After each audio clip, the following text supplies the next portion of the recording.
What's up, guys?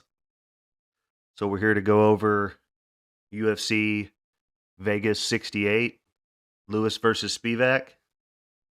But real quick, I just wanted to show you guys the results of my bets last week. 4 of 5 plays hit. I picked 12 of the 15 fights correct overall, and I actually got 4 of them on Tapology with the winner, the method of victory, and the round. So it was a pretty good week for me all the way around. I think the only thing I added from that I didn't tell y'all in the video that I posted for my picks was this parlay at the bottom, or not this parlay at the bottom. There's one more down here that y'all can't see, but it was Poteria and um, Jalton Almeida. It was a minus 160 parlay, and it hit as well. Sorry, I should have fixed this up where y'all could see it, but either way, it's on there. And I just want to let you guys know that I do know what I'm doing, and that I had a good week, and continue to watch and subscribe and like and all that stuff, man. I appreciate you guys. All right, man. So, um, yeah, sorry. Was looking at something. Lewis versus Spivak, UFC Vegas 68. And we got 12 bouts on this so far. You know how things like to get changed around. We might lose some here and there or whatever. Might have some opponents change up. Never know. But let's get down here and start with the first fight of the night. Is Tatsuro Tiara taking on Jesus Aguilar. And, you know, Tatsuro Tiara is, a big favorite. He's minus 1,000 favorite here, which is kind of crazy being that he's relatively new to the UFC. But he's undefeated. He's got 2 wins in the UFC already over not the best of opponents, but he did really well. He got a submission in the last fight. And CJ Verga, he just got cut from the UFC, but he's not a bad fighter. But so Tatsura is 23 years old, 5'7", with a 70-inch reach, and he's a really good grappler, and he's an exciting grappler. And I guess his striking could be better, but he finds a way to make it work. He does really well. He doesn't ever take a lot of damage on the feet in his fights. Once he gets a hold of people and gets them down, he's really really quick on the ground. Good transitions, good submissions. All the way around. And I agree with him being a favorite here, but I didn't expect it to be the minus 1,000. I was thinking like minus 350 or something, but he's taking on Jesus Aguilar. He's 8-1, 26 years old, 5'4", with a 62.5-inch reach. So he's giving up a lot of size here, but he's a thick, strong dude. I mean, you can tell by his build. I don't know if you go back and watch the fight on the Contender Series, he's extremely strong, explosive.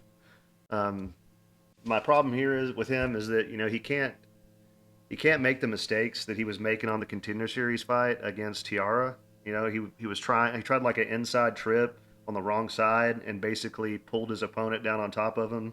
Not really pulled his opponent down on top of him. His opponent was really able to just reverse it and just land straight up on top. He tripped to the wrong side, and he I guess he should have done it to the overhook side, and he did it to the other side. Is how it happened.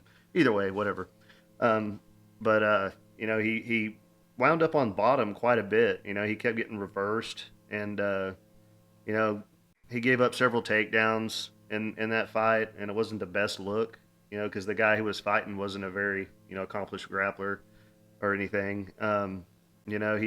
He does have a good guillotine. He's won a lot of fights with that. He's got heavy hands. He's got really good cardio. Um, he's going to be a bit smaller as far as the reach and height, but like I said, he's a pretty strong guy, pretty thick dude. But I definitely see Tara getting the win here. I was going to have a bet on him, but the line's too high. There's really not a whole lot you can do with that. But he's definitely the pick here. I see him probably get into submission. I have a feeling he's probably going to control Aguilar pretty easily once he gets it to the ground or gets a hold of him. Um, Probably wind up, arm triangle, something to that extent. Uh, probably later in the fight. Maybe Aguilar survives for a little while, and He gets him eventually. But yeah, I'm definitely taking Tiara on that, and that's going to be the pick on that one.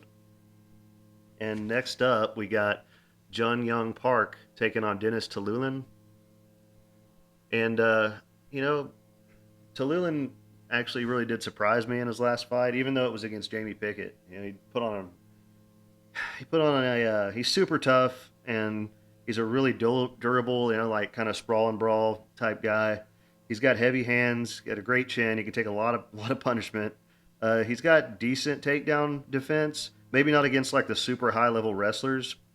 Like the super like Dagestani guys or whatever. But as far as like people like Jamie Pickett and stuff, and he had a good takedown defense against him, and he was able to stuff the takedowns.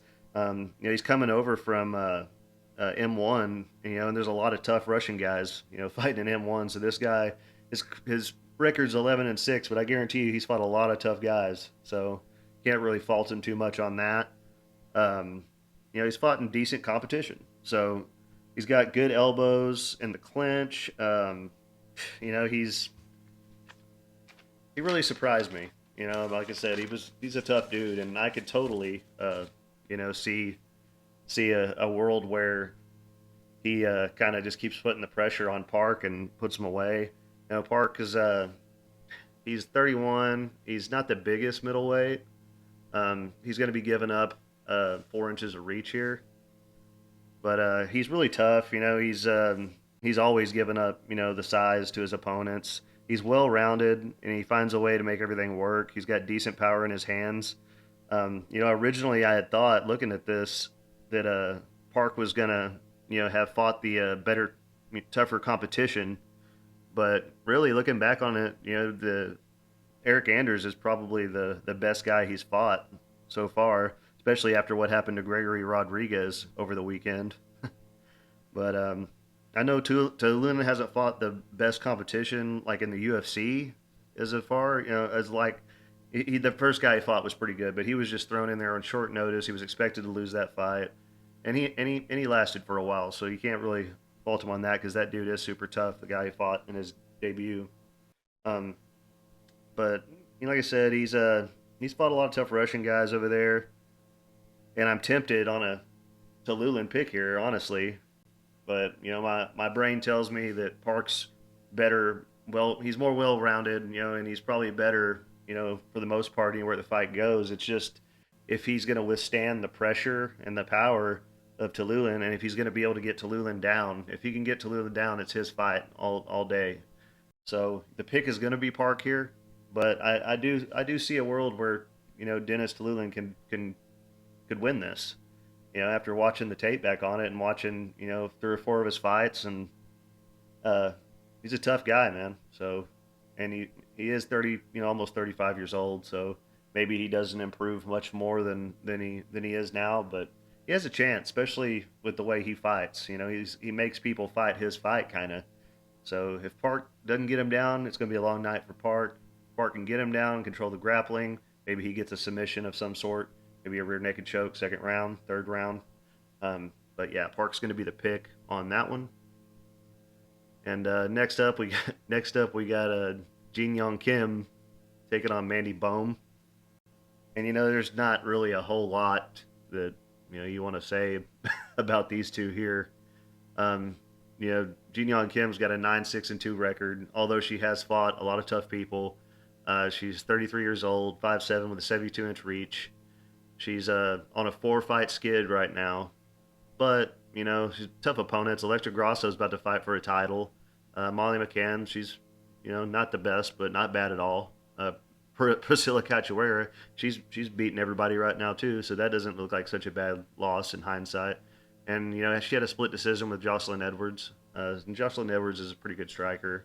Kind of bounces around in weight classes. Not really sure where she fits in or whatever, but. And she's fighting Mandy Bohm. She's 33 years old, 5'7" with a 71-inch reach. She's lost both her fights in the UFC, Ariane Lipsky and Victoria Leonardo. There's, both of them are, not particularly very good fighters as far as, what they've been able to do in the UFC, and basically the pick on this, it's going to be Kim. She's fought the way better competition. She should be able to win this fight. But it's women mixed martial arts, so anything could happen. We all know this, so I'm going to be going with Kim on this one. And next up, we're going to be on these road to UFC guys, man. And I'll tell y'all, it was kind of tough having to watch the tape on some of these guys because I'm not saying they're not exciting fighters, but running the tape back on, there's several of them that are just not very good and have a lot of holes in their game. They go out there and just throw down. And one of the common things you'll hear me talking about with all the road to UFC guys is, kind of crappy striking defense and bad head movement. You know, Basically they're exciting because they go out there and they're throwing down, but they're leaving their head on the center line and taking a lot of punches. Even though they get the knockout, they've ate tons of punches, and they're exciting fighters. Don't get me wrong, but it was kind of it took a lot of time for me to go back on these and find these guys and figure it out. I did watch the road to the UFCs when they went on. I watched them, at the time when they came out and whatever, but I didn't pay a super lot attention to it. I didn't really anticipate, where that show was going or whatever, because they didn't really advertise a lot for that show. But anyways, so we got Hyun Sung Park taking on Sing Guk Choi, and Sung Park is 7-0, undefeated, 27 years old, 5'7" with a 66-inch reach.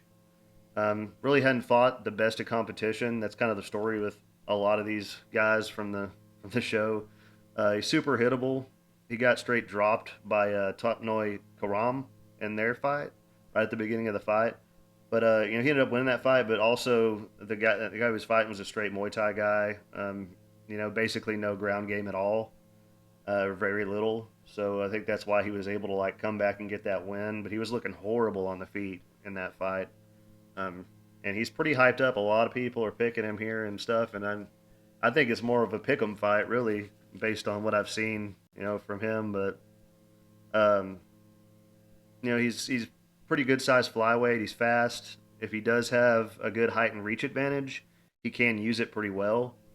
He's got good leg kicks. He's got good wrestling, but I'm not sure if it's really good wrestling, or maybe it's more of his opponents and don't have a very high level of grappling or wrestling. Not sure how it'll hold up in the UFC with the more talented grapplers and wrestlers. And we got Sung Guk Choi. He's 6'1". Actually has a lot of amateur fights though, quite a few. So he's got probably a lot more experience than Park does. He fought a guy with a lot of experience on Road to UFC, a guy that was 16-8, not the best record, but a lot of fights, a lot more experience than a lot of the opponents these people have fought that are on the show. Not the best at competition, other than that guy was pretty experienced, but he trains under the Korean Zombie, so he's got that going for him. He's also very hittable, poor striking defense, not very good head movement at all. Neither of these guys are really that great. And I kind of, it's. I think it should be more of a pick'em fight, in this spot. But I'm gonna go with Park, but I'm not extremely confident in it. He does seem to be a little bit better, as far as all his skill sets than Choi is. But it's not the most confident pick. And how long has it been since the Road to UFC fights? Oh, not very long. It's only been a couple months. So yeah. So what I saw on the show is not going to have improved very much in just a few months, but. Um, Definitely I'm gonna go with Park on this one, but I wouldn't be surprised if Choi pulls it out.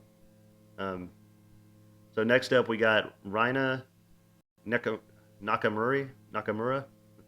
There you go. Taking on Toshiomi Kazama. Nakamura is 6-0. Really decorated wrestler from Japan. He's got lots of finishes. Um, he's fought some reasonably experienced guys for the short amount of time that he's been fighting. He has no amateur fights. It's just 6-0 straight from his pro debut. like I said, super decorated wrestler. He's got a lot of power in his hands, and he throws like wild, heavy strikes. And, he doesn't stop. It's not very technical at all, but it's effective. He throws good knees, a lot of first round finishes, so we don't really know what he's going to look like in the later rounds. Um, but he hits really hard. He found a way to make it work. He pressures guys and pressures guys, but even I think he won his fight on the road to UFC in the first round. But as they were announcing the winner, he looked like he was gassed then. So not a lot of faith in somebody that doesn't have that good cardio. Just like I said last week with Terrence McKinney. Um, and Kazama, he's 10-2. Kind of crazy that he lost. He lost to a 2-2 guy. Um, the fight before he beat the fight before the Road to UFC fight where he fought a guy that was 27-11 and beat him. So that's kind of a mixed bag there, but um, he's got pretty good submissions. A lot of submissions on his record. He has decent striking. He's a really creative grappler, uh, and likes to like triangle the legs and pull the arm around the back and just wrap them up on the ground for ground and pound, kind of like the Dagestani guys do. He's opened up kicks up the middle. I saw him eat a few of those in the tape I was watching on him. But he appears to have a good chin aside from all that. Aside from that one flying knee that he took in that loss. But so I guess Kazuma is definitely the more well-rounded fighter, and he's if he can keep Nakamura off of him, he should win. He'll need to avoid the big strikes. Maybe tie Nakamura up against the cage, tire him out, try to get it to the ground. I don't know how easy that'll be, being Nakamura's a decorated wrestler, but that doesn't always transfer over that well into MMA as far as like you know takedowns and MMA. It's different. So we don't really know, and we haven't got to see much of Nakamura, so we don't really know. We don't have a lot of questions and no answers really, other than the fact that he's got big power in his hands and he just doesn't stop. So if if Kazama can keep Nakamura off of him, I feel like he should win this fight. Maybe hold him down until Nakamura gasses, keep him against the cage, and then he can go back up to the feet and try to finish it there. But I see him probably getting a submission here. Maybe a maybe a rear naked choke on a gassed out Nakamura. Either that or Nakamura catches him with a big punch in the first round and puts him away. So, but I'm gonna go with Kazuma here in this spot. Wouldn't put any money on it though. So next up we got Yi taking on Jeong Lee, and so Yi is, let's see, he's 26 years old, 5'7". He's got a 70, almost a 71-inch reach. I don't know why they're so specific on that. Um, he's got a lot of fights. He's 21-3 right now. He's pretty experienced. He had a close fight on the Road to UFC show, split decision win. He mixes things up well. I actually thought when I went back and watched that fight, I thought his opponent won that fight, but judges do what they do. He mixes things up well. Decent striking, not really good striking defense. He shoots a lot of takedowns, but doesn't really seem to be very good at wrestling or grappling. So like a lot of he mixes it up well. It gives his opponent something to think about, but he's not really succeeding in the takedowns or gaining top position.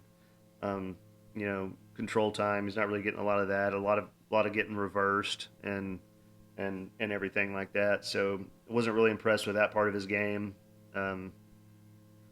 Honestly, like I said, I thought he lost that fight.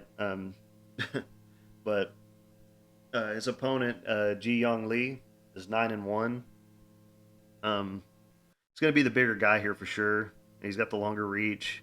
He's got lots of finishes on his record, lots of knockouts with a few subs in there mixed in. He's gone the distance a few times. Said big power. It's funny because even though Yi has a way bigger record, and probably should be the more experienced, more well-rounded fighter. Lee seems to, be the better fighter by far in every aspect of the game. More power, better striking, better subs.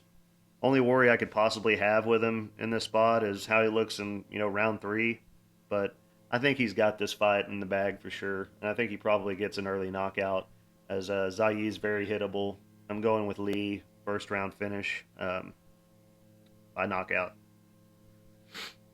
Next up, we got Anshu Jubli taking on Jeka Sari.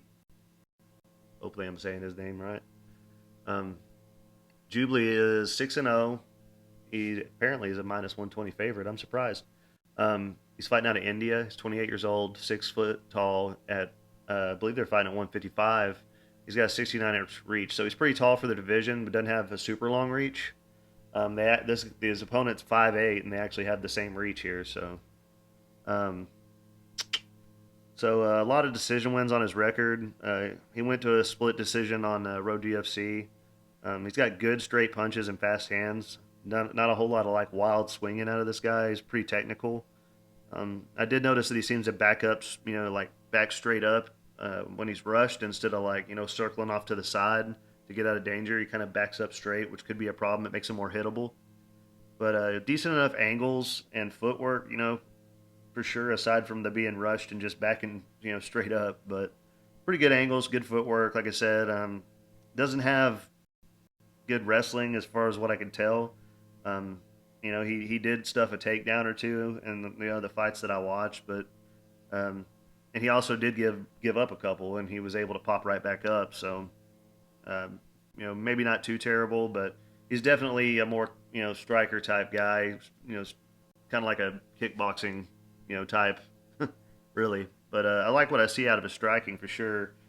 He did slow down quite a bit from round to round, which is that could be to his detriment in this spot. But other than that, like I said, the striking's pretty impressive, and it's just like these guys aren't very experienced, man. None of these guys, so it's hard for me to sit here and confidently say a whole lot about their skill sets when you can only find a couple of their fights each, or whatever. And so, and his opponent Jeka Saragih, 13-2. He's fighting out of Indonesia. He's 28 years old, 5'8", 69-inch reach. He's not going to be giving up any reach in this fight, even though Jubli's quite a bit taller than him. So, and he's got a lot of power, lots of KOs on his record. He's fought into the later rounds quite a few times, from what I could see in his record. He's definitely more experienced than his opponent. Not so sure about the grappling. There wasn't a whole lot of examples that I could find of that in his fights. He's more of a kind of striking guy. He's got poor striking defense. Like I said, a lot of these guys seem to have that issue. But man, he can definitely take a punch, because he was getting pieced up, by his opponent in his road to UFC fights. But he came out and he got the wins. He got the knockouts. Two of them in a row, pretty quick. Crazy spinning back fist knockout.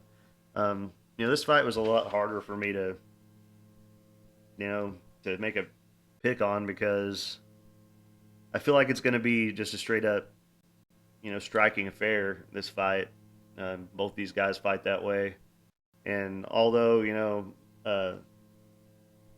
Jeka's got big power, it wasn't super technical, and it's kind of like a deal where it's like, do I pick the guy that I feel like is more technical on the feet and has the straight punches and kind of the better stand up, or do I go with the guy who's kind of like wild and throws a lot of hooks and just lets his power do it all for him? And I went back and forth on a lot. It's like I said, none of these road to UFC guys I would put money on at this point, in their career. But I decided I'm gonna go with Jubli here, just because he's got the more straighter punches, and he seems to be a more technical striker. The more skilled striker. Like I said, the other guy's got all the knockouts, but he's pretty wild. And we don't know if his power holds up past the first round from what we've seen, really. So I'm gonna go with Jubli in this spot. I'm pretty sure he's gonna wind up being an underdog. Um, when the books all come out and drop. So next up we got um, Yusaku Kinoshita versus Adam Fugitt. I guess that's how you say his last name, Fugitt. Um, so uh, this is going to be a tricky name for me this whole time, isn't it? Kinoshita. Let's just call him Isaku, okay? Uh, he's 6-1. Probably going to be a big favorite in this spot. He's 22 years old. He's 6 foot and has a 71-inch reach. Um, and he's got a lot of experience, man. Apparently, he's been fighting since he was like 14 years old. Like I said, his one loss was being disqualified for grabbing the cage. I think that was in Ryzen. Yeah, it was in Ryzen. I'm not super familiar with their rules over there. I actually thought they fought in a ring, but whatever. So he's a southpaw. You know, he usually fights kind of like a wide karate type stance, and he's a really good counter striker. Um, he does keep his chin up in the air, which is kind of kind of worries me, but obviously it hasn't been an issue so far. He uses a lot of good pressure. He mixes up the kicks well. Like I said, he's got pretty good cardio, and he got a big knockout on the contender series. He's not forgot, yeah, he's contender series, not one of the road to UFC guys. Coming out of Japan, there's a lot of good fighters coming out of Japan. And Adam Fugitt, he's 8-3, 34 years old, 6'1", with a 77-inch reach. And I actually like this guy a lot because he fought Michael Morales in his UFC debut on short notice, on like a week's notice, and actually gave a really good account of himself. Um, he was a big underdog in that spot, and people thought Morales was just going to destroy him. And yeah, he did end up getting knocked out, but he was keeping up with Morales pretty well, and he was catching him with some good shots. He got a takedown, a lot of control time in that fight. He he's fought good competition. I think he fought Austin Vanderford before. I don't know if that was in Bellator. He uses a lot of feints, and he's really good on the inside trips and good head movement, good boxing, good volume, very technical. He slips punches really well and counters. He's got good pressure. He's got good cardio. And I think, like I said, I think a lot of people are going with Kinoshita here, but I'm going with Fugitt in this spot. I don't know if I'm gonna put money on that. I don't know, it depends on how big of an underdog he is, but I think he's got a good chance here for sure. I think a lot of people are kind of underestimating him, but he's pretty good. Next up, we got Choi taking on Kyle Nelson, and this fight honestly could go, really either way at this point. Choi has been out for 3 years, and coming off of two knockout losses before that. Granted they were against pretty tough guys. Charles Jourdain's really good. Jeremy Stevens always tough veteran. He's 31 years old. He's 5'10" with a 70-inch reach. But we don't know what he's going to look like coming back after 3 years off. We don't know if his chin's out. He's gotten knocked out twice. He had that crazy fight with Cub Swanson where they were both beating the shit out of each other. So he's taking a lot of damage. And we just don't know what he's going to look like coming back after 3 years off. But he is getting what I feel like the UFC wants to be an easy layup for him. And Kyle Nelson, this guy is 1-4 in his last 5 fights. One, two, three of those losses being by finish, 2 knockouts and a submission. His last fight with Jai Herbert went to a unanimous decision, but Herbert was being really careful in that fight. Herbert didn't want to get knocked out after all these times he's been knocked out, so he fought that fight really safe, understandably. But he's 31 years old, 5'11", with a 71-inch reach. He's going to be cutting down to featherweight. This is going to be his first time at featherweight, so that could either be a good thing or a bad thing. A lot of guys, whenever they cut that extra weight, especially after they've got a history of being finished, they wind up getting finished even worse and when they go down a weight class. So I feel like the UFC is trying to give Choi an easy layup here in this spot. Basically, Kyle Nelson, he's got good power, but if he doesn't get you in that first round or so, his cardio usually falls off. So I got to go with Choi in this spot, although it's not really a super confident pick because Kyle Nelson could look like a world beater at featherweight. We don't know, but I would say Duho Choi is definitely more well-rounded than Nelson for sure. He's definitely got a lot better, history in the UFC. He had quite a few knockouts himself, so I'm gonna go with Choi by knockout, and probably in the first round. Uh, See what everybody else is thinking. Yeah, everybody's going with Choi on Tapology. So Choi is the pick. Next up, we got Marcin Tybura versus Blagoy Ivanov, and Marcin Tybura is really tough. He kind of exposed Alexander Romanov in his last fight. Um, I know he lost to Volkov, but Volkov's really good. That's his only loss, in the past few years is Volkov, and it was a decision. So it wasn't like he got finished. Um, and he's really good. He's really rounded. He's got big power, good boxing, good wrestling. Alexander Romanov couldn't do anything with him, and Romanov, everybody thought he was, world beater up to this point, and he kind of got exposed by Tabura. He's really tough. He's 37 years old, 6'3", got a 78-inch reach, so he's a big guy. Um, he's really good, and definitely, definitely impressed a lot of people because I don't remember how big of an underdog he was against Romanov, but his cardio is really good. He outlasted Romanov, and it's, Romanov just couldn't get anything going on him after the first round for sure. So, and Blagoy Ivanov, he's 19-4, 36 years old, 5'11" with a 73-inch reach. He hadn't really looked very good in his last few fights. I mean, losses to Derrick Lewis, that's excusable, but Augusto Sakai, I guess at the time Sakai was 14-1, but he's since gone downhill. He won his last fight against DeLima, but I actually thought, and I think the crowd also thought that DeLima won that fight. I'm not sure how the judges give him the unanimous decision there. Excuse me, get some water.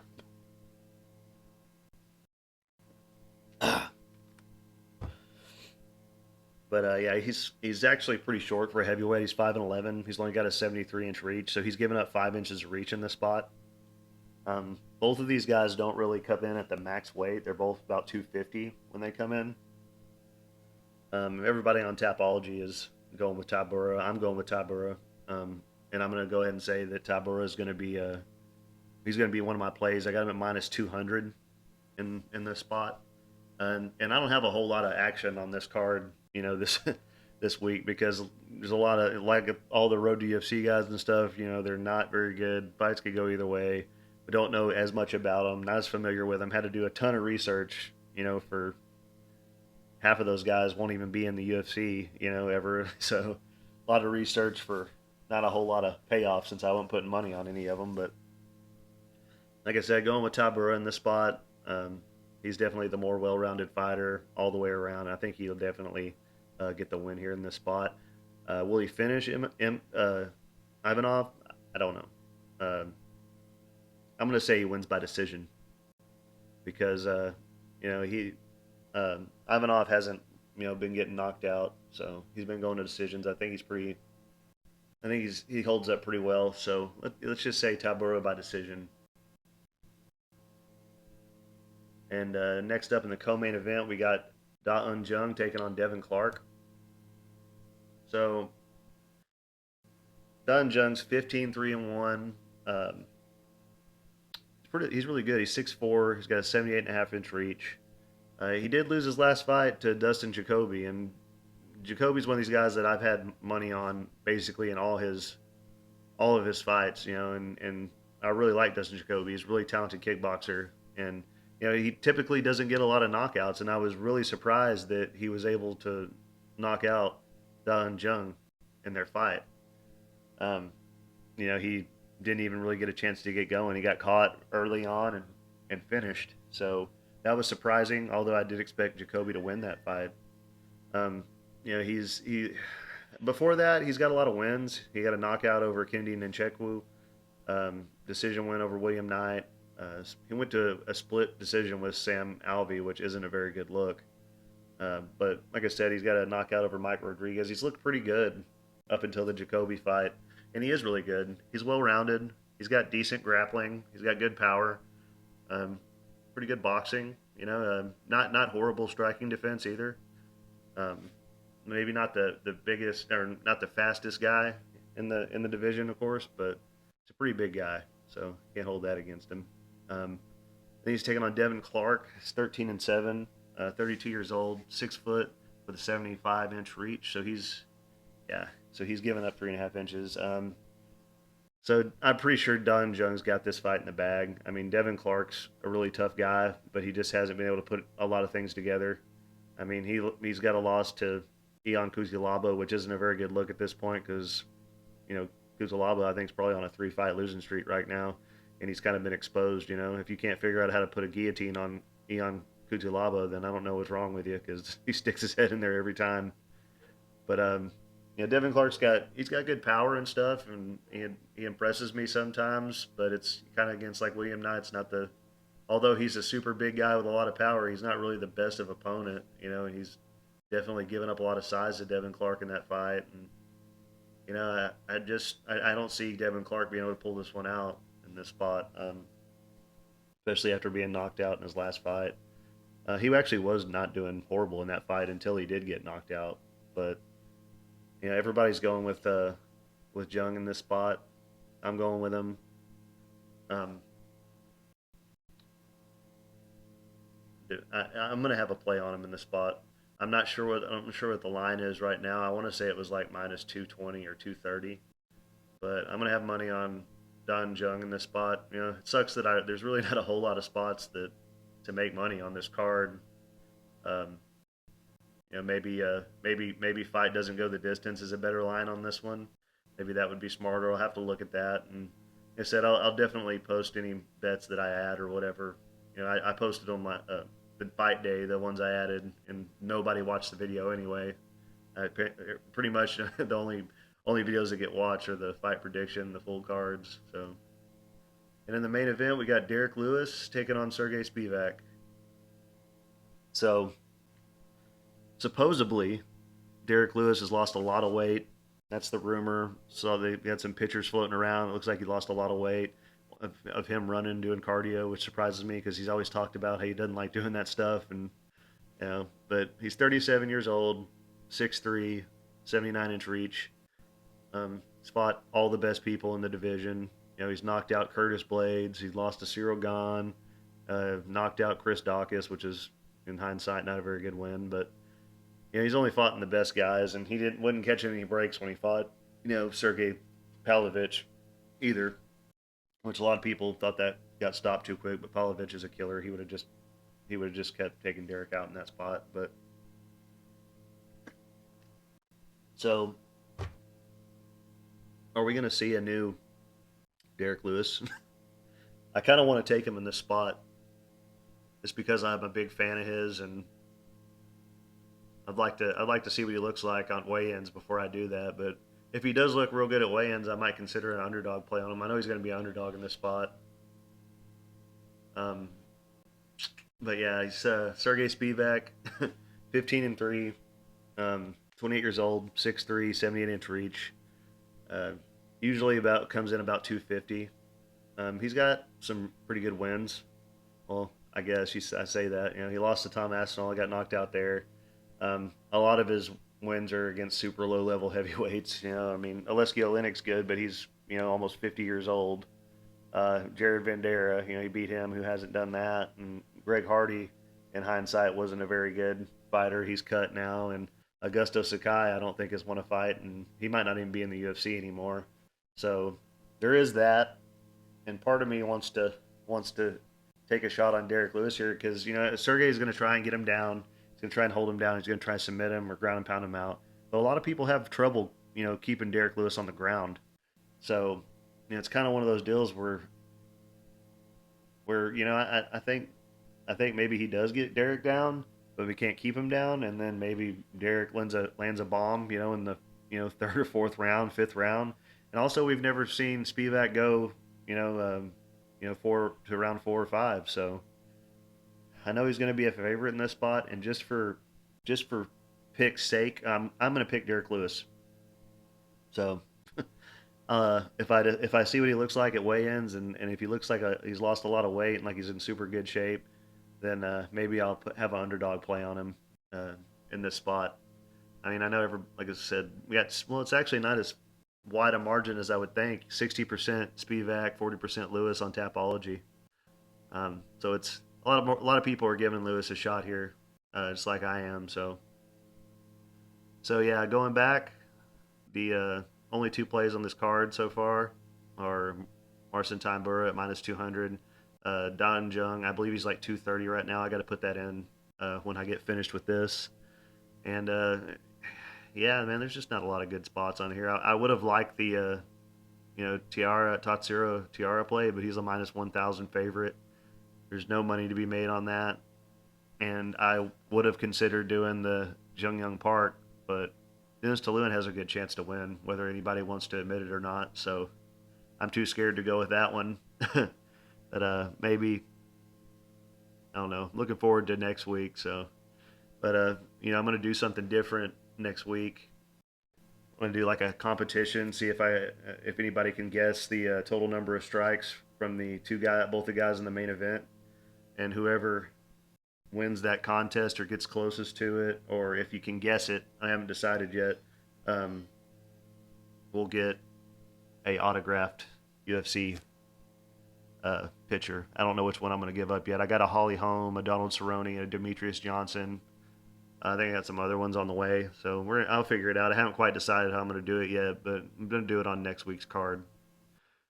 But I appreciate you guys. Yeah, like and subscribe. I'm out of here.